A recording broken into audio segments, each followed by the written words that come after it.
There is a story that is told over that transpired in Leipzig, Germany around 150 years ago. Leipzig at that time, the late 1800s, as one can imagine, already had the winds of Haskalah. There was lots of nisyonis in that city, and surely presented challenges for one to live there, to be mechanech his children, and to live a life full with Torah and Yerushalayim. Mr. Garfinkel had a store there on the main street of Leipzig, Germany, but he was somewhat of a chidush. He was able to retain his sense of Yerushalayim. He was able to be mechanech his children in a proper way. And surely whoever came and did business with him noticed how extremely careful he was with Shmiras Anayim.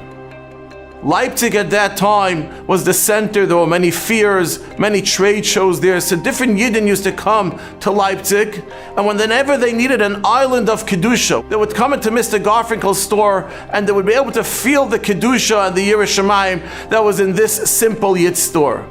And over again, the Yidden would ask him, Herr Garfinkel, Mr. Garfinkel, how do you do it? How is it possible here in Leipzig, Germany, to be able to retain this level of Yerushalayim? Mr. Garfinkel would never give them an answer. He would always ignore the question and duck the question. It happened one time that over the Yom Tov of Purim, a group of Hasidim happened to be in Leipzig. And they invited Mr. Garfinkel to their Purim Sudas. They said, we're making a Suda, come join us. At that Suda, they gave Mr. Garfinkel a few l'chaims. And after he got a little bit to the state of Adala Yada, he got a little bit to the state of drinking a little bit too much, they finally asked him that question. Mr. Garfinkel, tell us your secret. He said, every night when I go to sleep, I say Kriya Shema L'Amita. And I say these words, Biyodcha Af Kidruchi. Every night before we go to sleep, we give Hashem our neshama, and He returns it back to us in the morning.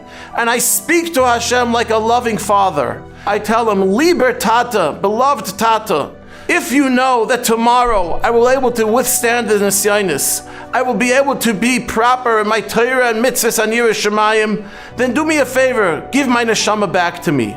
But if you know HaKadosh Baruch Hu, that tomorrow I will not be able to withstand the nisyonis that's out there in the streets of Leipzig, then do me a favor, keep it.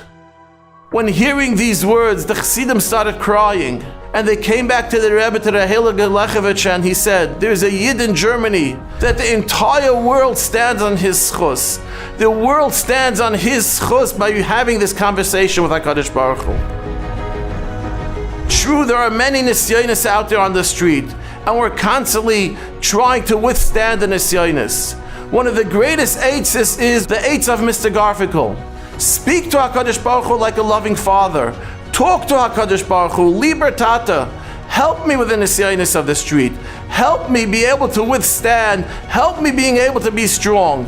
And when we have that relationship with HaKadosh Baruch Hu, we have that connection with HaKadosh Baruch Hu, HaKadosh Baruch Hu will surely give us the koiches and the chizik to be able to withstand the nisyonis that's out there today on the street.